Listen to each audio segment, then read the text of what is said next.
Hello students, welcome to Free Online Class Assam.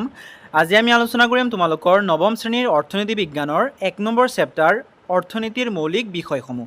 এইটো চেপ্টাৰৰ সকলো প্ৰশ্ন উত্তৰবোৰ প্ৰথমৰ পৰা শেষলৈকে আলোচনা কৰা হৈছে। সো ভিডিওটো অলপ লং হ'ব পাৰে কিয়নো প্ৰত্যেকটো কোৱেশ্যনৰ বাবে দুটাকে আনসাৰ লিখি দিয়া হৈছে এইটো ভিডিওত। এটা আনসাৰ একেবাৰে শৰ্টকে একেবাৰে ইজিকে লিখি দিয়া হৈছে আৰু এটা আনসাৰ অলপ লংকে এক্সপ্লেইন কৰি লিখি দিয়া হৈছে। সো অলপ ভিডিওটো দীঘল হ'লেও তোমালোকে লাষ্টলৈকে চাই থাকিবা আৰু প্ৰশ্নটোকেইটা তোমালোকৰ বাবে যিটো ইজি হয় তোমালোকে সেই এনসাৰটো লিখি ল'ব পাৰিবা। সো বলা আমি কুৱেশ্যন কেইটালৈ আগবাঢ়ো। প্ৰথমতে চোৱা ষ্টুডেণ্টছ 1 নম্বৰ কুৱেশ্যন দিয়া আছে অৰ্থনৈতিক শব্দটো কোনটো ভাষাৰ শব্দৰ পৰা অনা হৈছে। সো অৰ্থনৈতিক শব্দটো কোনটো ভাষাৰ শব্দৰ পৰা অনা হৈছে, ইয়াত অসমীয়াত অৰ্থনৈতিক শব্দ দিয়া আছে যদিও মেইন শব্দটো হৈছে ইকনমিক্স, ইংলিছত যেটো হয় হেতু ইকনমিক্স। ইকনমিক্স শব্দটো ক'ৰ পৰা অনা হৈছে হেতু লিখিব লাগে। এনসাৰ হ'ব চোৱা অৰ্থনীতি বা ইকনমিক্স শব্দটো গ্ৰীক ভাষাৰ পৰা অনা হৈছে। তাৰপিছত চোৱা তোমালোকক কেনেকৈ শৰ্টকৈ সকলোকেইটা এনসাৰত লিখি দিয়া হৈছে আৰু এটা এনসাৰ শৰ্ট ফৰ্মত এটা এনসাৰ লিখি দিয়া হৈছে গ্ৰীক ভাষাৰ পৰা অনা হৈছে এনেকৈ। এইটো যেহেতু 1 মাৰ্কৰ কুৱেশ্যন হয় সো ইয়াতকৈ আৰু সৰুকৈ লিখিব নোৱাৰিম, ডাইৰেক্টকৈ লিখি দিয়া হৈছে। কিন্তু যিকেইটা অলপ লংকৈ আছে সেইকেইটা তোমালোকক শৰ্ট ফৰ্মকৈ লিখি দিয়া হৈছে, সেইকেইটা তোমালোকে লিখি ল'ব পাৰিবা। বা যিকেইটা 1 মাৰ্কৰ কাৰণে আছে একেটা শাৰীতকৈ লিখি দিয়া হৈছে, তোমালোকে যদি এইটো লিখি লোৱা তোমালোকে সহজে মুখস্থ কৰিব পাৰিবা, তোমালোকে সহজে মনত ৰাখিব পাৰিবা। তাৰপিছত এক্সামত তোমালোকে মিলাই লিখিব পাৰিবা। তাৰপিছত চোৱা 2 নম্বৰ কুৱেশ্যন অৰ্থনৈতিক শব্দটো কোনটো শব্দৰ পৰা লোৱা হৈছে। এনসাৰ হ'ব চোৱা অৰ্থনৈতিক শব্দটো গ্ৰীক শব্দ ইকনমিয়াৰ পৰা লোৱা হৈছে। তাৰপিছত চোৱা 3 নম্বৰ কুৱেশ্যন অৰ্থনীতি বিজ্ঞানৰ পিতৃস্বৰূপ কোন। এনসাৰ হ'ব অৰ্থনীতি বিজ্ঞানৰ পিতৃস্বৰূপ হ'ল এডাম স্মিথ আৰু ইংলিছত নামটো তোমালোকে স্পেলিংটো চাই ল'বা কি হ'ব এডাম স্মিথ। তাৰপিছত চোৱা নেক্সট 4 নম্বৰ কুৱেশ্যন অৰ্থনীতি বিজ্ঞানৰ সম্পদ ভিত্তিক সংজ্ঞাটো কোনে আগবঢ়াইছিল। এনসাৰ হ'ব অৰ্থনীতি বিজ্ঞানৰ সম্পদ ভিত্তিক সংজ্ঞাটো এডাম স্মিথে আগবঢ়াইছিল। এইটো মনত ৰাখিবা এডাম স্মিথ কোন হয়, এডাম স্মিথ হৈছে অৰ্থনীতি বিজ্ঞানৰ পিতৃস্বৰূপ, অৰ্থনীতি বিজ্ঞানৰ পিতৃস্বৰূপ। আৰু এডাম স্মিথে কি কৰিছিলে, এডাম স্মিথে চোৱা অৰ্থনীতি বিজ্ঞানৰ সম্পদ ভিত্তিক সংজ্ঞাটো আগবঢ়াইছিলে। তাৰপিছত চোৱা 5 নম্বৰ কুৱেশ্যন মাইক্ৰ' এণ্ড মেক্ৰ' শব্দ দুটা কোন দুটা শব্দৰ পৰা লোৱা হৈছে। এনসাৰ হ'ব মাইক্ৰ' শব্দটো গ্ৰীক শব্দ মিক্ৰছৰ পৰা আহিছে আৰু মেক্ৰ' শব্দটো গ্ৰীক শব্দ মেক্ৰছৰ পৰা লোৱা হৈছে। তাৰপিছত চোৱা 6 নম্বৰ কুৱেশ্যন অৰ্থনীতি বিজ্ঞানৰ কল্যাণ ভিত্তিক সংজ্ঞাটো কোনে আগবঢ়াইছিল। এনসাৰ হ'ব অৰ্থনীতি বিজ্ঞানৰ কল্যাণ ভিত্তিক সংজ্ঞাটো কেম্ব্ৰিজ অৰ্থনীতিবিদ আলফ্ৰেড মাছেলে আগবঢ়াইছিল। তাৰপিছত চোৱা নেক্সট কুৱেশ্যন কেম্ব্ৰিজ অৰ্থনীতিবিদ আলফ্ৰেড মাছেলে আগবঢ়াইছিল, এইটো ছেম কুৱেশ্যন হয়, শ্বৰ্ট ফৰ্মত লিখি দিয়া হৈছে। তাৰপিছত চোৱা নেক্সট কুৱেশ্যন এডাম স্মিথে কোনখন গ্ৰন্থত আৰু কেতিয়া অৰ্থনীতিৰ সংজ্ঞা আগবঢ়াইছিল। এনসাৰ হ'ব চোৱা এডাম স্মিথে 1776 চনত প্ৰকাশিত তেখেতৰ এখন an inquiry into the nature and causes of the wealth of নেশ্যনত অৰ্থনীতি সংজ্ঞা আগবঢ়াইছিল। এইটো ভেৰি ইম্পৰ্টেণ্ট কুৱেশ্যন হয়, তোমালোকে মাৰ্ক কৰি ৰাখিবা। এইটো 7 নম্বৰ কুৱেশ্যনটো এডাম স্মিথে কোনখন গ্ৰন্থত আৰু কেতিয়া অৰ্থনীতি বিজ্ঞানৰ সংজ্ঞা আগবঢ়াইছিল। তোমালোকে এইটো ভালকৈ মনত ৰাখিবা, ভেৰি ইম্পৰ্টেণ্ট হয়। ঠিক আছে 1776 চনত আৰু কোনখন গ্ৰন্থত, এইটো তেওঁৰ নিজৰ গ্ৰন্থ আছিলে an inquiry into the nature and causes of the wealth of নেশ্যনত। ঠিক আছে। তাৰপিছত চোৱা 8 নম্বৰ কুৱেশ্যন আলফ্ৰেড মাছেলে কোনখন গ্ৰন্থত আৰু কেতিয়া অৰ্থনীতিৰ সংজ্ঞা আগবঢ়াইছিল। এনসাৰ হ'ব আলফ্ৰেড মাছেলে 1890 চনত প্ৰকাশিত তেখেতৰ গ্ৰন্থ প্ৰিন্সিপাল অফ ইকনমিক্সত অৰ্থনীতিৰ সংজ্ঞা আগবঢ়াইছিল। তাৰপিছত চোৱা নেক্সট কুৱেশ্যন লাইনেল ৰবিনছে কোনখন গ্ৰন্থত আৰু কেতিয়া অৰ্থনীতিৰ সংজ্ঞা আগবঢ়াইছিল। গোটেইকেইটা অৰ্থনীতিৰ সংজ্ঞাই হয়, ভেৰি ইম্পৰ্টেণ্ট হয়, তোমালোকৰ এইকেইটা এটা আনটোৰ লগত কনফিউজ হ'ব পাৰা। চ' ভালকৈ লিখি ল'বা, তোমালোকে এক্সট্ৰাকৈ গোটেইকেইটা লেখকৰ নাম লিখিবা আৰু অৰ্থনীতিবিদকেইজনৰ নাম লিখিবা, লগতে গ্ৰন্থখনৰ নাম লিখিবা আৰু লগতে চনকেইটা লিখিবা। এনেকৈ তোমালোকে এটা টেবুল বনাই ল'বা, তেনেহ'লে তোমালোকৰ বাবে ইজি হ'ব। ঠিক আছে ষ্টুডেণ্টছ, এতিয়া এনচাৰটো চোৱা লাইনেল ৰবিনছে 1932 চনত প্ৰকাশিত তেখেতৰ গ্ৰন্থ an essay of the nature and an essay of the nature and significance of economics ছায়েন্সত অৰ্থনীতিৰ সংজ্ঞা আগবঢ়াইছিল। তাৰপিছত চোৱা 10 নম্বৰ কুৱেশ্যন এডাম স্মিথৰ সংজ্ঞাটোক যক্ষৰ বাণী বুলি কোনে কৈছিল ভেৰি ইম্পৰ্টেণ্ট হয় যক্ষৰ বাণী বুলি কোনে কৈছিল এইটো চোৱা এনচাৰ হ'ব চোৱা এডাম স্মিথৰ সংজ্ঞাটোক পিছৰ কালৰ সমাজ বিজ্ঞানী কাৰ্লাইল আৰু ৰাস্কিনে যক্ষৰ বাণী বুলি সমালোচনা কৰিছিল তাৰপিছত 11 নম্বৰ কুৱেশ্যন কোনো বস্তুৰ মানুহৰ অভাৱ পূৰণ কৰিব পৰা ক্ষমতাক কি বুলি কোৱা হয় এইটো আচলতে এটা এনচাৰ হয় তোমালোকৰ বাবে কোনো বস্তুৰ মানুহৰ অভাৱ পূৰণ কৰা ক্ষমতাক কি বুলি কোৱা হয় তোমালোকে জাষ্ট এইটো কি বুলি কোৱা হয় সেইটো লিখি দিলে তোমালোকৰ এটা এনচাৰ হৈ যাব যেনেকৈ চোৱা এনচাৰ দিয়া আছে কোনো বস্তুৰ মানুহৰ অভাৱ পূৰণ কৰিব পৰা ক্ষমতাক উপযোগিতা বুলি কোৱা হয় সো এইটো কিহৰ এনচাৰ হ'ব পাৰে উপযোগিতা কাক বোলে এইটো কুৱেশ্যনৰ এনচাৰ হ'ব পাৰে কোনো বস্তুৰ মানুহৰ অভাৱ পূৰণ কৰিব পৰা ক্ষমতাক উপযোগিতা বা ইউটিলিটি বুলি কোৱা হয় ঠিক আছে তাৰপিছত চোৱা উৎপাদিত আহিলাক কি বুলি কোৱা হয় এনচাৰ হ'ব উৎপাদনৰ উপায় বা উৎপাদিত আহিলাক মূলধন বুলি কোৱা হয় আৰু শ্বৰ্টকে তোমালোকে চোৱা মূলধন বুলি লিখিব পাৰা তাৰপিছত কুৱেশ্যনৰ লগত মিলাই লিখি দিবা তাৰপিছত চোৱা নেক্সট চমু উত্তৰধৰ্মী প্ৰশ্ন তাৰ আণ্ডাৰত 1 নম্বৰ কুৱেশ্যন আছে এডাম স্মিথৰ অৰ্থবিজ্ঞানৰ সংজ্ঞাটো লিখা এইকেইটা যিকেইটা সংজ্ঞা দিয়া আছে এইকেইটা তোমালোকৰ বাবে ইম্পৰ্টেণ্ট হয় আৰু ছেম টু ছেম লিখিব লাগিব তোমালোকে এইকেইটাত বনাই লিখিব নোৱাৰিবা কোনো এডিট কৰিব নোৱাৰিবা তোমালোকে ছেম টু ছেম লিখিব লাগিব চ' এইকেইটা ভালকৈ লিখি ল'বা এনচাৰটো হ'ব চোৱা এডাম স্মিথৰ মতে অৰ্থনীতি বিজ্ঞান সম্পদৰ বিজ্ঞান economics is the science of wealth ঠিক আছে একেবাৰে ইজি হয় তাৰপিছত চোৱা নেক্সট 2 নম্বৰ কুৱেশ্যন মাৰ্চেলৰ অৰ্থনীতি বিজ্ঞানৰ সংজ্ঞাটো লিখা এইকেইটা তোমালোকে এনেকৈ এটা চাৰ্ট বনাই ল'বা গোটেইকেইটাত অৰ্থনীতি বিজ্ঞানৰ নাম লিখিবা কেতিয়া সংজ্ঞা দিছিলে সেইটো চন লিখিবা কি সংজ্ঞা দিছিলে সেইটো লগতকৈ লিখি ল'বা এনেকৈ হ'লে তোমালোক কনফিউজ নহ'বা ভালকৈ মনত ৰাখিব পাৰিবা এনচাৰটো হ'ব চোৱা আলফ্ৰেড মাৰ্চেলৰ মতে মানৱ জাতিৰ দৈনন্দিন জীৱনৰ কাৰ্যাৱলী অধ্যয়নেই হৈছে অৰ্থনীতি তাৰমানে কি কৈছে যে মানৱ জাতিৰ দৈনন্দিন জীৱনত কি কৰে কোনবোৰ কাৰ্য কৰে সেইবোৰক লৈ সকলোবিলাক একেলগে সামৰি যিটো অধ্যয়ন কৰা হয় তাক কি বুলি কোৱা হয় অৰ্থনীতি বুলি কোৱা হয় তাৰপিছত চোৱা 3 নম্বৰ কুৱেশ্যন ৰবিনছৰ অৰ্থনীতি বিজ্ঞানৰ সংজ্ঞাটো লিখা এনচাৰ হ'ব লাইনেল ৰবিনছৰ মতে যি বিজ্ঞানে অসীমিত প্ৰয়োজন আৰু বিকল্প ব্যৱহাৰযোগ্য স্বাভাৱিক সীমিত সম্পদৰ মাজৰ সম্পৰ্ক অধ্যয়ন কৰে সেয়ে অৰ্থনীতি ঠিক আছে আৰু যদি ডাইৰেক্ট তোমালোকে এনচাৰটো লিখিব বিচাৰা এনেকৈ লিখিব পাৰিবা অৰ্থনীতি হৈছে অসীমিত প্ৰয়োজন আৰু সীমিত সম্পদৰ মাজৰ সম্পৰ্কৰ বিজ্ঞান ঠিক আছে তাৰপিছত চোৱা নেক্সট কুৱেশ্যন ৰবিনছৰ অৰ্থনীতি বিজ্ঞানৰ সংজ্ঞাটোৰ মৌলিক ধাৰণা কেইটা কি এনচাৰ হ'ব ৰবিনছৰ সংজ্ঞাৰ 3টা মৌলিক ধাৰণা হ'ল প্ৰথমটো হৈছে চোৱা মৌলিক ধাৰণাকেইটা ইম্পৰ্টেণ্ট হয় প্ৰথমটো কি হৈছে চোৱা অসীমিত অভাৱ মানুহৰ অভাৱ অপৰিসীম তাৰপিছত দ্বিতীয়টো আছে সীমিত সম্পদ এইটো হ'ব অভাৱ পূৰণৰ উপায়সমূহ সীমিত তাৰপিছত তৃতীয়তে বিকল্প ব্যৱহাৰ সীমিত সম্পদসমূহৰ বিকল্প ব্যৱহাৰ সম্ভৱ আৰু শ্বৰ্টকৈ লিখিলে তোমালোকে এইটো এনেকৈ লিখিব পাৰা চোৱা এইটো এনচাৰ চোৱা ৰবিনছৰ সংজ্ঞা 3টা মৌলিক ধাৰণা হ'ল তোমালোকে ডাইৰেক্টকৈ এনেকৈ লিখিব পাৰা প্ৰথমটো হৈছে সীমিত অভাৱ অসীমিত অভাৱ তাৰপিছতো হৈছে সীমিত সম্পদ তাৰপিছতো হৈছে বিকল্প ব্যৱহাৰ আৰু যদি তোমালোকৰ অলপ মাৰ্ক বেছিকৈ আহে তেনেহ'লে তোমালোকে এইটো যেনেকৈ বিকল্প ব্যৱহাৰ আৰু সীমিত সম্পদ এইকেইটা অলপকৈ এক্সপ্লেইন কৰি লিখি দিবা সেইটো এনচাৰ তোমালোকক ওপৰত লিখি দিয়া হৈছে তোমালোকে এইটো এনেকৈ এক শাৰীকৈ এক্সপ্লেইন কৰিব পাৰা ঠিক আছে তাৰপিছত চোৱা 5 নম্বৰ কুৱেশ্যন ব্যষ্টিবাদী অৰ্থবিজ্ঞান কাক বোলে এনচাৰ হ'ব যি অৰ্থনীতিয়ে ব্যক্তি বা ব্যক্তিগত প্ৰতিষ্ঠানৰ অৰ্থনৈতিক আচৰণসমূহ গাইগতীয়াকৈ আলোচনা কৰে তাকে ব্যষ্টিবাদী অৰ্থনীতি বোলে ঠিক আছে আৰু শ্বৰ্টকৈ লিখিলে তোমালোকে এইটো এনচাৰ লিখিব পাৰা ব্যক্তি বা ব্যক্তিগত প্ৰতিষ্ঠানৰ অৰ্থনৈতিক আচৰণ অধ্যয়ন কৰা অৰ্থনীতিয়েই ব্যষ্টিবাদী অৰ্থনীতি তাৰপিছত সমষ্টিবাদী অৰ্থবিজ্ঞান কাক বোলে এনচাৰ হ'ব যি অৰ্থনীতিয়ে এখন দেশৰ অৰ্থনীতিৰ সামগ্ৰিক বা সামূহিক আচৰণ অধ্যয়ন কৰে তাক সমষ্টিবাদী অৰ্থনীতি বোলে ঠিক আছে আৰু শ্বৰ্টকৈ লিখিলে তোমালোকে এইটো এনচাৰ লিখিব পাৰা দেশৰ অৰ্থনীতিৰ সামগ্ৰিক বা সামূহিক আচৰণৰ অধ্যয়নেই সমষ্টিবাদী অৰ্থনীতি তাৰপিছত চোৱা নেক্সট কুৱেশ্যন আৰ্থিক বস্তু আৰু অনাৰ্থিক বস্তুৰ পাৰ্থক্য লিখা এনচাৰ হ'ব যিবোৰ বস্তুৰ যোগান সীমিত আৰু বিনিময় মূল্য থাকে সেইবোৰক আৰ্থিক বস্তু বোলে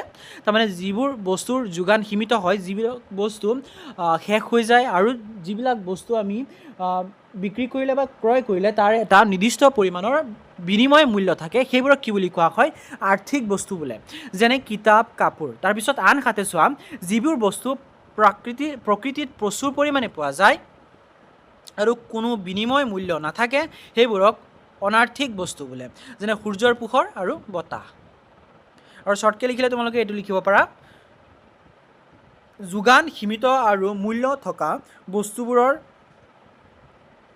বস্তুবোৰক আৰ্থিক বস্তু বোলে যেনেকৈ কিতাপ তাৰপিছত প্ৰকৃতিত প্ৰচুৰ পৰিমাণে পোৱা মূল্যহীন বস্তুবোৰক অনাৰ্থিক বস্তু বোলে যেনে সূৰ্য আৰু পোহৰ ঠিক আছে তাৰপিছত চোৱা 8 নম্বৰ কুৱেশ্যন ৰাষ্ট্ৰীয় আয় কাক বোলে এনচাৰটো হ'ব চোৱা এখন দেশত এটা বিত্তীয় বৰ্ষত উৎপাদন হোৱা সমুদায় সামগ্ৰী আৰু সেয়াৰ মুঠ মুদ্ৰা মূল্যই হৈছে ৰাষ্ট্ৰীয় আয় তাৰপিছত শ্বৰ্টকৈ লিখিলে তোমালোকে এইটো এনচাৰ লিখিব পাৰা চোৱা মাত্ৰ দুটা শাৰীত লিখি দিয়া হৈছে দেশখনত এবছৰত উৎপাদিত মুঠ সামগ্ৰীৰ মুদ্ৰা মূল্যই ৰাষ্ট্ৰীয় আয় ঠিক আছে তাৰপিছত চোৱা 9 নম্বৰ কুৱেশ্যন জনমূৰি আয়ৰ সূত্ৰটো লিখা জনমূৰি আয়ৰ সূত্ৰটো হ'ল জনমূৰি আয় সমান ৰাষ্ট্ৰীয় আয় ডিভাইডেড বাই দেশৰ জনসংখ্যা ঠিক আছে এইটো ইম্পৰ্টেণ্ট হয় মাৰ্ক কৰি ৰাখিবা ঠিক আছে তাৰপিছত চোৱা দীৰ্ঘ উত্তৰধৰ্মী প্ৰশ্ন যিকেইটা অলপ লংকৈ লিখিব দিছে সেইকেইটা কুৱেশ্যনকেইটা চোৱা অৰ্থ বিজ্ঞানৰ অধ্যয়নৰ প্ৰয়োজনীয়তা উদাহৰণসহ ব্যাখ্যা কৰা এনচাৰ হ'ব দৈনন্দিন জীৱনত এজন সচেতন নাগৰিক হিচাপে চৰকাৰৰ কৰ আৰু খৰচৰ হিচাপ বুজি পাবলৈ সচেতন গ্ৰাহক হিচাপে বজাৰৰ মূল্য বৃদ্ধিৰ কাৰণ জানিবলৈ আৰু সমাজৰ দৰিদ্ৰতা বা নিবনুৱা সমস্যাৰ সমাধান বিচাৰিবলৈ অৰ্থনীতি বিজ্ঞান অধ্যয়নৰ অত্যন্ত প্ৰয়োজন তদুপৰি দেশৰ অৰ্থনৈতিক বিকাশ আৰু বিশ্বায়নৰ প্ৰভাৱ বুজিবলৈ অৰ্থনীতিৰ জ্ঞানে সহায় কৰে আৰু চোৱা শ্বৰ্টকৈ লিখিলে তোমালোকে এইটো লিখিব পাৰা সচেতন নাগৰিক আৰু গ্ৰাহক হ'বলৈ বজাৰৰ মূল্য বৃদ্ধি আৰু দৰিদ্ৰতাৰ দৰে সমস্যা বুজি পাবলৈ আৰু দেশৰ অৰ্থনৈতিক বিকাশ সম্পৰ্কে জানিবলৈ অৰ্থবিজ্ঞান অধ্যয়নৰ প্ৰয়োজন চ' আমি কিয় অৰ্থবিজ্ঞান অধ্যয়ন কৰিব লাগে যাতে আমি বজাৰত বস্তুৰ কিয় দাম বাঢ়ি আছে বস্তুবোৰৰ মূল্য বৃদ্ধিৰ কাৰণটো কি হয় লগতে দৰিদ্ৰতা আৰু লগতে বিভিন্ন ধৰণৰ সমস্যাবোৰ যাতে আমি গম পাব পাৰোঁ তাৰ কাৰণে আমি কি কৰিব লাগে অৰ্থনীতি বিজ্ঞান অধ্যয়ন কৰিব লাগে তাৰপিছত চোৱা 2 নম্বৰ কুৱেশ্যন অৰ্থবিজ্ঞানৰ কোনটো সংজ্ঞা আটাইতকৈ বেছি গ্ৰহণযোগ্য আৰু কিয় ব্যাখ্যা কৰা ভেৰি ইম্পৰ্টেণ্ট হয় অৰ্থবিজ্ঞানৰ বাবে কোনটো সংজ্ঞা বহুত ইম্পৰ্টেণ্ট হয় কোনটো বেছি গ্ৰহণযোগ্য হয় সেইটো তোমালোকে মনত ৰাখিব লাগিব এনচাৰটো হ'ব চোৱা বিভিন্ন সংজ্ঞাসমূহৰ ভিতৰত লাইনেল ৰবিনছৰ সংজ্ঞাটো আটাইতকৈ বেছি গ্ৰহণযোগ্য কাৰণ এই সংজ্ঞাই মানৱ জীৱনৰ মূল অৰ্থনৈতিক সমস্যা অসীমিত অভাৱ আৰু সীমিত সম্পদৰ বাস্তৱিক ছবিখন সুন্দৰকৈ তুলি ধৰে লগতে সীমিত সম্পদৰ বিকল্প ব্যৱহাৰৰ পৰা উপজা পচন্দৰ সমস্যাই যে অৰ্থনীতিৰ মূল ভেটি তাক বৈজ্ঞানিকভাৱে ব্যাখ্যা কৰে আৰু শ্বৰ্টকৈ চোৱা তোমালোকে শ্বৰ্টকৈ লিখিব বিচাৰে এইটো এনচাৰ লিখিব পাৰা যদিও লংকৈ তোমালোকক অলপ দীঘলকৈ লিখিব দিছে এনচাৰকেইটা তথাপিও মই যিমান পাৰোঁ সিমান শ্বৰ্টকৈ লিখি দিবৰ কাৰণে চেষ্টা কৰিছোঁ এনেকৈ ষ্টুডেণ্টছ মই প্ৰত্যেকটো ভিডিঅ'ত তোমালোকৰ ছাবজেক্টৰ সকলোবিলাক ছাবজেক্টৰ প্ৰশ্নোত্তৰবোৰ এনেকৈ শ্বৰ্টকৈ দিয়াৰ কাৰণে চেষ্টা কৰোঁ সকলোকেইটা প্ৰশ্নৰ বাবে দুটাকৈ এনচাৰ লিখি দিয়াৰ কাৰণে চেষ্টা কৰোঁ এটা অলপ শ্বৰ্ট ফৰ্মেট লিখি দিওঁ আৰু এটা অলপ এক্সপ্লেইন কৰি চ' তোমালোকে প্লে'লিষ্টটো ভিজিট কৰিবা তাত সকলো চেপ্টাৰৰ ভিডিঅ'বোৰ চিৰিয়েলকৈ পাই যাবা চ' চোৱা শ্বৰ্ট ফৰ্ম এনচাৰটো হ'ব লাইনেল ৰবিনছৰ সংজ্ঞাটো আটাইতকৈ বেছি গ্ৰহণযোগ্য কাৰণ এই সংজ্ঞাই অসীমিত অভাৱ আৰু সীমিত সম্পদৰ বাস্তৱিক ছবিখন তুলি ধৰি পচন্দৰ সমস্যাটো বৈজ্ঞানিকভাৱে ব্যাখ্যা কৰে তাৰপিছত চোৱা 3 নম্বৰ কুৱেশ্যন অৰ্থনীতি বিজ্ঞানৰ পৰিসৰ সম্পৰ্কে লিখা এনচাৰ হ'ব অৰ্থনীতি বিজ্ঞানৰ পৰিসৰ যথেষ্ট বহল ই মূলতঃ মানুহৰ অভাৱ পূৰণৰ বাবে কৰা ভোগ আৰু উৎপাদন কাৰ্য সামগ্ৰীৰ বিতৰণ আৰু বিনিময়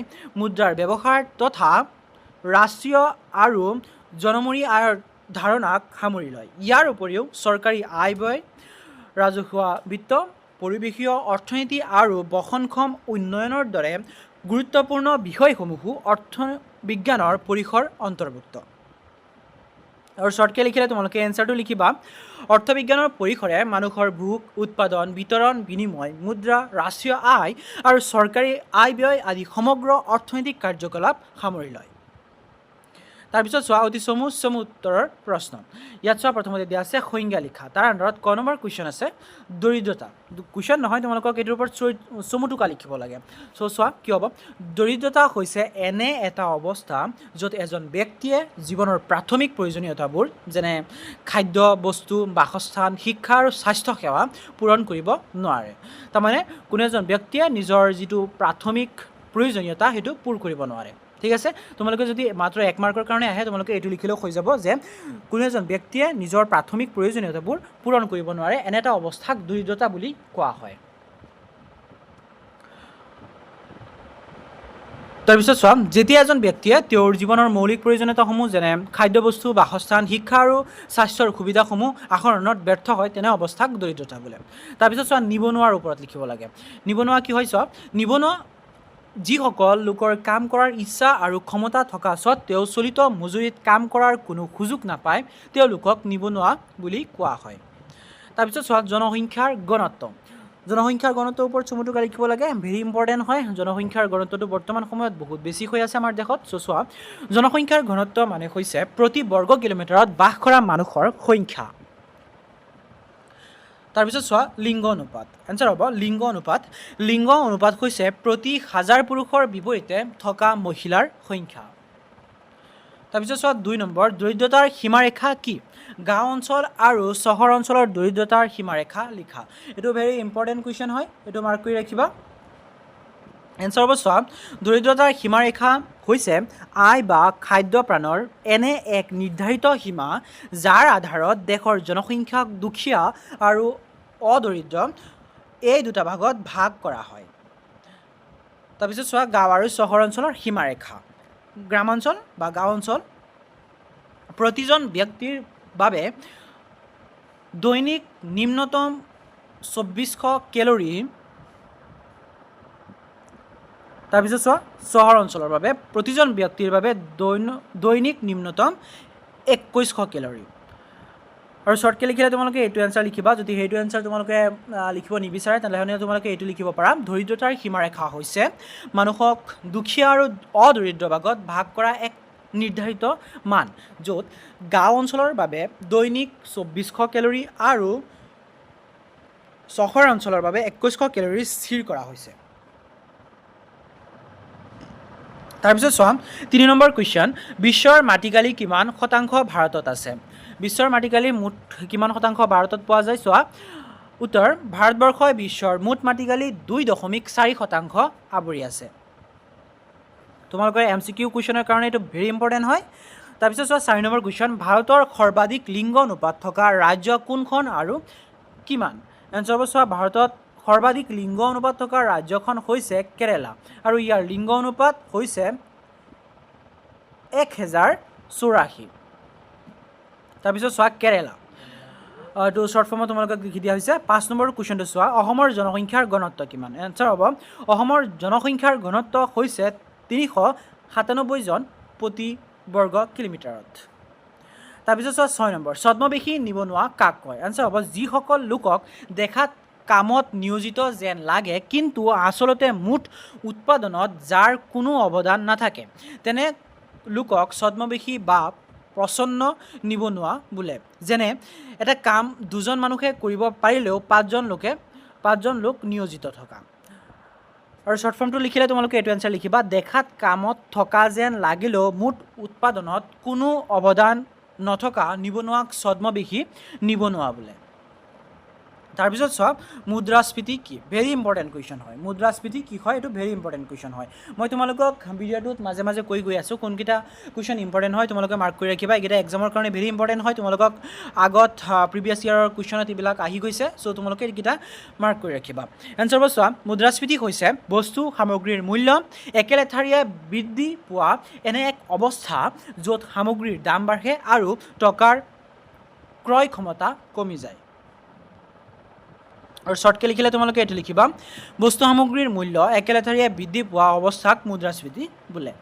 তাৰপিছত চোৱা, 8 নম্বৰ কুৱেশ্যন, মুদ্ৰাস্ফীতিৰ কাৰণবোৰ কি কি?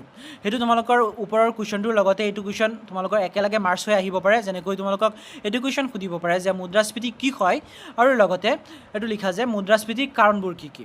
ঠিক আছে চ' তোমালোকে এই দুটা ভালকৈ মনত ৰাখিবা এনচাৰটো হ'ব চোৱা মুদ্ৰাস্ফীতিৰ মূল কাৰণ দুটা প্ৰথম কাৰণটো হৈছে চাহিদাজনিত কাৰণ সামগ্ৰীৰ চাহিদা বৃদ্ধি পোৱা তাৰপিছত দ্বিতীয়তে ব্যয়জনিত কাৰণ উৎপাদনত খৰচ বৃদ্ধি পোৱা ঠিক আছে আৰু শ্বৰ্টকৈ লিখিলে তোমালোকে এইটো লিখি দিবা যদি ওপৰতো তোমালোকৰ ভাল নালাগে তোমালোকে এইটো এনচাৰ লিখিব পাৰিবা তাৰপিছত চোৱা নেক্সট কুৱেশ্যন দীঘল আৰু উত্তৰৰ প্ৰশ্ন তাত প্ৰথম কুৱেশ্যনটো আছে ভাৰতবৰ্ষৰ জনসংখ্যা বৃদ্ধি সমস্যাৰ মূল কাৰণবোৰ আলোচনা কৰা এনচাৰ হ'ব ভাৰতবৰ্ষত জনসংখ্যা বৃদ্ধিৰ মূল কাৰণসমূহ তলত উল্লেখ কৰা হ'ল এইটো ভেৰি ইম্পৰ্টেণ্ট পইণ্ট হয় ভেৰি ইম্পৰ্টেণ্ট হয় ভাৰতবৰ্ষৰ জনসংখ্যা যি পৰিমাণে বৃদ্ধি হৈ আছে তাৰ বিষয়ে আমি জানিব লাগিব আৰু লগতে এক্সামতো আহিব পাৰে চ' চোৱা কি হ'ব আনচাৰ ভাৰতবৰ্ষৰ জনসংখ্যা বৃদ্ধিৰ মূল কাৰণসমূহ তলত উল্লেখ কৰা হ'ল প্ৰথমটো হৈছে উচ্চ জন্ম হাৰ তাৰমানে কি হৈ আছে ভাৰতবৰ্ষত জন্মৰ হাৰটো বহুত পৰিমাণে বৃদ্ধি হৈছে চিকিৎসা সেৱাৰ ফলত ফালৰ পৰা মৃত্যুৰ হাৰ কমিছে কিন্তু জন্মৰ হাৰ অনুৰূপ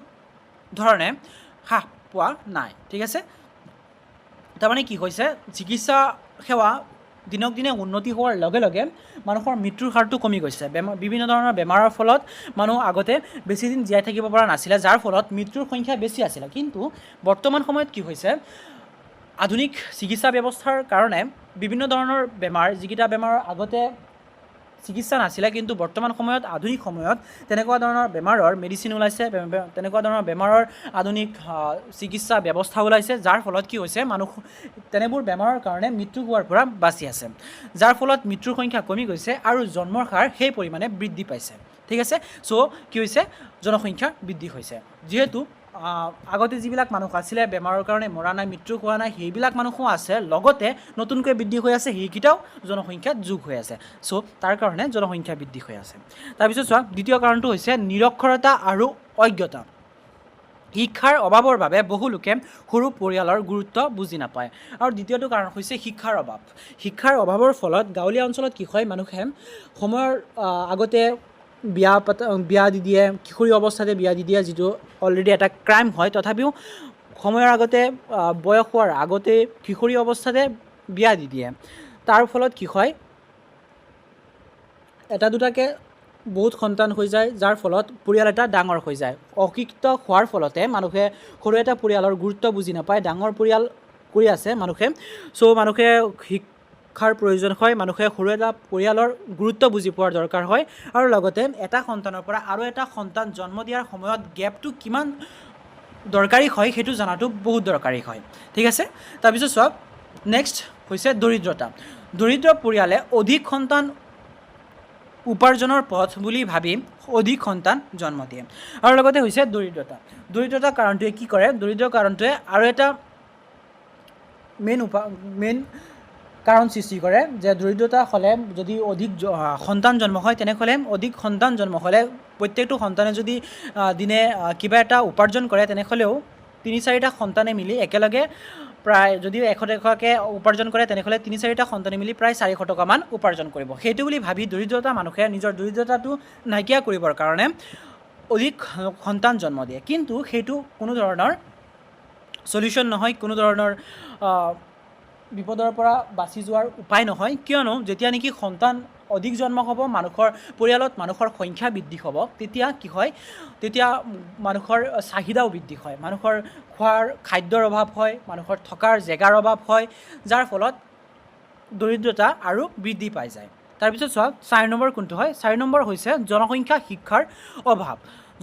শিক্ষাৰ অভাৱ ঠিক আছে পৰিয়ালৰ পৰিকল্পনা আৰু জন্ম নিৰোধক উপায়সমূহৰ বিষয়ে সচেতনতাৰ অভাৱ তাৰপিছত চোৱা অনুপ্ৰৱেশ অসমৰ ক্ষেত্ৰত চুবুৰীয়া দেশত বা ৰাজ্যৰ পৰা হোৱা প্ৰব্ৰজনেও জনসংখ্যাৰ বৃদ্ধিত প্ৰভাৱ পেলাইছে আৰু শ্বৰ্টকৈ লিখিলে তোমালোকে এইটো এনচাৰ লিখিবা ভাৰতত জনসংখ্যা বৃদ্ধিৰ মূল কাৰণ হ'ল প্ৰথমটো হৈছে উচ্চ জন্মহাৰ দ্বিতীয়টো হৈছে নিৰক্ষৰতা আৰু অজ্ঞতা তাৰপিছতো হৈছে দৰিদ্ৰতা তাৰপিছত হৈছে চোৱা অনুপ্ৰৱেশ ঠিক আছে বেলেগ ঠাইৰ পৰা আন এখন ঠাইলৈ প্ৰব্ৰজন হোৱা তাৰপিছত চোৱা 2 নম্বৰ দৰিদ্ৰতা কাক কয় দৰিদ্ৰতাৰ সীমাৰেখাই কিদৰে দৰিদ্ৰতা নিৰূপণ কৰে ব্যাখ্যা কৰা এনচাৰ হ'ব মৌলিক প্ৰয়োজনীয়তা যেনে খাদ্য বস্তু বাসস্থান শিক্ষা আৰু স্বাস্থ্য এইটো মনত ৰাখিবা এইকেইটা হৈছে মৌলিক প্ৰয়োজনীয়তা প্ৰত্যেকজন মানুহৰ বাবে এইকেইটা হৈছে মৌলিক প্ৰয়োজনীয়তা খাদ্য বস্তু বাসস্থান শিক্ষা আৰু স্বাস্থ্য মৌলিক প্ৰয়োজনীয়তা পূৰণ কৰিব নোৱাৰা অৱস্থাক দৰিদ্ৰতা বোলে। দৰিদ্ৰতাৰ সীমাৰেখাই মানুহক দুখীয়া আৰু অদৰিদ্ৰ এই দুটা ভাগত ভাগ কৰে। ভাৰতৰ দৈনিক গ্ৰামাঞ্চলৰ বাবে 2400 কেলৰি আৰু চহৰাঞ্চলৰ বাবে 2100 কেলৰি দৰিদ্ৰতাৰ সীমাৰেখা হিচাপে নিৰ্ধাৰণ কৰা হৈছে। এই নিৰ্ধাৰিত কেলৰি লাভ কৰিব নোৱাৰা লোকসকলক দৰিদ্ৰ বুলি গণ্য কৰা হয়। আৰু শ্বৰ্টকৈ লিখিলে তোমালোকে এইটো লিখিবা, মৌলিক প্ৰয়োজনীয়তা পূৰ কৰিব নোৱাৰা অৱস্থাক দৰিদ্ৰ বোলে।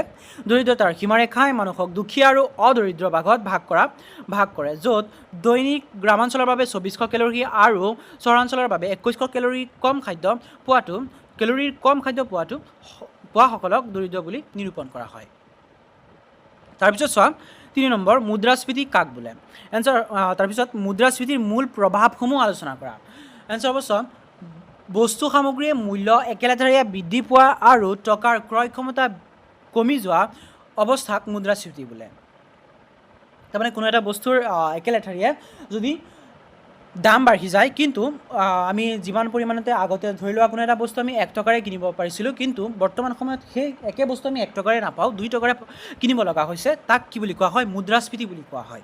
আৰু মুদ্ৰাস্ফীতিৰ কি প্ৰভাৱ পৰিছে চোৱা। প্ৰথম প্ৰভাৱটো হৈছে স্থিৰ বেতনভোগীৰ লোকৰ লোকচান। যিকেইটা চৰকাৰী চাকৰি কৰে, যিকেইজন মানুহে আৰু যাৰ বেতন স্থিৰ হয়, বাঢ়ি গৈ নাথাকে, তাৰ কাৰণে কি হয়? বস্তুৰ দাম বাঢ়ে, কিন্তু নিৰ্দিষ্ট আয় থকা লোকসকলৰ দৰমহা নবঢ়াৰ বাবে তেওঁলোক অহমুখত পৰে। তাৰপিছত চোৱা, সঞ্চয় হ্ৰাস। জীৱন ধাৰণৰ খৰচ বৃদ্ধি পোৱাৰ ফলত মানুহৰ জমা বা সঞ্চয়ৰ পৰিমাণ কমি যায়। তাৰপিছত তৃতীয়তে ৰপ্তানি হ্ৰাস। ঘৰুৱা সামগ্ৰীৰ দাম বৃদ্ধি পোৱাৰ বাবে দেশত এইবোৰৰ চাহিদা কমে, দেশৰ ৰপ্তানি হ্ৰাস পায়। তাৰপিছত চোৱা, শ্বৰ্টকৈ লিখিলে তোমালোকে এইটো লিখিবা, একেলেঠাৰিয়ে বস্তু সামগ্ৰীৰ মূল্য বৃদ্ধি পোৱা অৱস্থাক মুদ্ৰাস্ফীতি বোলে। আৰু তাৰ প্ৰভাৱকেইটা কি চোৱা, স্থিৰ বেতনভোগীৰ ওপৰত প্ৰভাৱ পৰে, বস্তুৰ দাম বাঢ়ে কিন্তু আয় নাবাঢ়ে। তাৰপিছত সঞ্চয় হ্ৰাস, মানুহৰ খৰচ বাঢ়ি জমা ধন কমে। তাৰপিছত ৰপ্তানি হ্ৰাস, দাম বঢ়াৰ বাবে বিদেশত চাহিদা কমে। ঠিক আছে। তাৰপিছত চোৱা, নিবনুৱা সমস্যা কাক বোলে? ইয়াৰ প্ৰকাৰ কি কি? এই সমস্যাৰ মূল কাৰণসমূহ উল্লেখ কৰা। এনচাৰ হ'ব, নিবনুৱা সমস্যা যোগ্য আৰু ইচ্ছুক ব্যক্তিয়ে কাম নোপোৱা অৱস্থা। ঠিক আছে। নিবনুৱা সমস্যা কাক বুলি কোৱা হয়? নিবনুৱা সমস্যা হৈছে সেইবোৰ সমস্যা যিবোৰ সমস্যাত কোনো এজন ব্যক্তি কোনো নিৰ্দিষ্ট কামৰ কাৰণে যোগ্য হয় যদিও তেওঁ সেই পৰিমাণৰ বাবে সেই কাম কৰিব নোৱাৰে, সেই কাম তেওঁ দিব পৰা নাযায়। ঠিক আছে, কাম নাপায়। তাৰপিছত চোৱা, নিবনুৱাৰ প্ৰকাৰ। প্ৰথমটো হৈছে গ্ৰাম্য, ঋতুজ নিবনুৱা, ঋতু অনুসৰি কাম পোৱা। তাৰপিছত ছদ্মবেশী নিবনুৱা, উৎপাদনত অৱদান নথকা। তাৰপিছত চহৰীয়া, ঔদ্যোগিক নিবনুৱা আৰু শিক্ষিত নিবনুৱা। তাৰপিছত মূল কাৰণসমূহ চোৱা। ইয়াৰ নিবনুৱা হোৱাৰ মূল কাৰণটো হৈছে, প্ৰথমটো হৈছে জনসংখ্যাৰ বৃদ্ধি। জনসংখ্যা বৃদ্ধিৰ ফলত কি হৈছে? মানুহৰ তুলনাত নিয়োগৰ সা সুবিধা কম হৈছে। তাৰপিছত ত্ৰুটিপূৰ্ণ শিক্ষা, কাৰিকৰী আৰু ব্যক্তিগত শিক্ষাৰ অভাৱ। তাৰপিছত স্থবিৰ কৃষি আৰু উদ্যোগ খণ্ডৰ বিকাশ মন্থৰ হোৱা। ঠিক আছে। এইকেইটা কাৰণত আমাৰ ভাৰতত নিবনুৱাৰ সমস্যা বহুত পৰিমাণে বৃদ্ধি হৈ গৈ আছে। তাৰপিছত চোৱা, তোমালোকে শ্বৰ্টকৈ লিখিব বিচাৰিলে এইটো লিখিব পাৰা, নিবনুৱা সমস্যা যোগ্য ব্যক্তিয়ে কাম নোপোৱা অৱস্থা। আৰু তাৰ প্ৰকাৰকেইটা কি কি? গ্ৰাম্য আৰু চহৰীয়া। গ্ৰাম্য অঞ্চলত কি হয়? ঋতুজ আৰু ছদ্মবেশী নিবনুৱা থাকে। আৰু দ্বিতীয়তে চহৰীয়া অঞ্চলত ঔদ্যোগিক আৰু শিক্ষিত নিবনুৱা। আৰু ইয়াৰ কাৰণসমূহ চোৱা। প্ৰথমটো হৈছে দ্ৰুত জনসংখ্যা বৃদ্ধি, আৰু তাৰপিছতো হৈছে ত্ৰুটিপূৰ্ণ শিক্ষা ব্যৱস্থা। মই এইটো যিটো ত্ৰুটিপূৰ্ণ শিক্ষা ব্যৱস্থা দিয়া হৈছে, এইটো মই সকলো সময়তে মই সকলোতকৈ ডাঙৰ কাৰণ বুলি ভাবোঁ। কিয়নো শিক্ষা ব্যৱস্থাত যদি কাৰ্যকৰী শিক্ষা শিকোৱা হয়, কাৰিকৰী শিক্ষা শিকোৱা হয়, শিক্ষা দিয়া হয়, তেনেহ'লে মানুহে নিজৰ কামটো নিজে কৰি বা কোনো এটা কাৰিকৰী কাম কৰি নিজে নিবনুৱা সমস্যাৰ পৰা দূৰত থাকিব পাৰে। কিন্তু আমাৰ শিক্ষা ব্যৱস্থাত কি হৈছে? তেনেকুৱা ধৰণৰ শিক্ষা ব্যৱস্থা দিয়া হোৱা নাই। যদিও দিয়া হৈছে, খুব কম পৰিমাণে দিয়া হৈছে, যিটো নেকি উপযুক্ত শিক্ষা নহয়। তাৰপিছত চোৱা, কৃষি তথা উদ্যোগৰ মন্থৰ বিকাশ। ঠিক আছে। চ' ষ্টুডেণ্টছ, তোমালোকে ছাপোৰ্ট কৰিব বিচাৰিলে তোমালোকে কিউআৰটো স্কেন কৰি মোক ছাপোৰ্ট কৰিব পাৰিবা। ঠিক আছে। তাৰপিছত চোৱা, 5 নম্বৰ, চমু টোকা লিখা। তাৰ আণ্ডাৰত প্ৰথমটো দিছে ঋতুজ নিবনুৱা। ঋতুজ নিবনুৱা হ'ব চোৱা। ঋতুজ নিবনুৱাসকল হৈছে গ্ৰাম্য নিবনুৱাৰ এক প্ৰকাৰ। এই শ্ৰেণীৰ বনুৱাসকল বছৰৰ এটা নিৰ্দিষ্ট সময়ৰ বাবেহে নিবনুৱা হৈ থাকে, বাকী সময়ত তেওঁলোক বনুৱা হয়। উদাহৰণস্বৰূপে কৃষিকাৰ্যত জড়িত লোকসকল ঋতুজ নিবনুৱা, কাৰণ তেওঁলোকে খেতিৰ বতৰ বাহিৰে অন্য সময়ত কাম নাপায়। আৰু শ্বৰ্টকৈ লিখিলে তোমালোকে এইটো এনচাৰ লিখিবা, ঋতুজ নিবনুৱা। বতৰ বা ঋতু অনুসৰি কেৱল নিৰ্দিষ্ট সময়তহে কাম পোৱা লোকসকলক ঋতুজ নিবনুৱা বোলে। যেনে খেতিৰ বতৰ হ'লেহে কাম নোহোৱা কৃষকসকল। ঠিক আছে, তাৰপিছত চাওক খ নম্বৰ, চাহিদাজনিত আৰু ব্যয়জনিত মুদ্ৰাস্ফীতি। এইটো হ'ব চোৱা, যেতিয়া জনসাধাৰণৰ দ্ৰব্য বা সেৱাৰ প্ৰতি চাহিদা অধিক বৃদ্ধি পায় আৰু সেই অনুপাতে যোগান বৃদ্ধি নাপায়, তেনে অৱস্থাক চাহিদাজনিত মুদ্ৰাস্ফীতি বোলে। এনে অৱস্থাত মানুহৰ হাতত অধিক মুদ্ৰা থাকে বাবে কম পৰিমাণৰ দ্ৰব্যৰ প্ৰতি চাহিদা বাঢ়ে আৰু ফলস্বৰূপে মূল্য বৃদ্ধি পায়। তাৰপিছত ব্যয়জনিত মুদ্ৰাস্ফীতি, দ্ৰব্য আৰু সেৱাৰ উৎপাদন বৃদ্ধি, ব্যয় বৃদ্ধি হোৱাৰ ফলত সৃষ্টি হোৱা মুদ্ৰাস্ফীতিক ব্যয়জনিত মুদ্ৰাস্ফীতি বুলি কোৱা হয়। ই প্ৰধানকৈ শ্ৰমিকৰ মজুৰি বৃদ্ধি, লাভৰ পৰিমাণ বৃদ্ধি আৰু দ্ৰব্যৰ ওপৰত আৰোপ কৰৰ বোজাৰ বাবে সৃষ্টি হয়। আৰু শ্বৰ্টকৈ লিখিলে তোমালোকে এইটো এনচাৰ লিখিবা, চোৱা, চাহিদাজনিত মুদ্ৰাস্ফীতি, যোগানতকৈ সামগ্ৰীৰ চাহিদা বাঢ়ি সৃষ্টি হোৱা মূল্য বৃদ্ধি।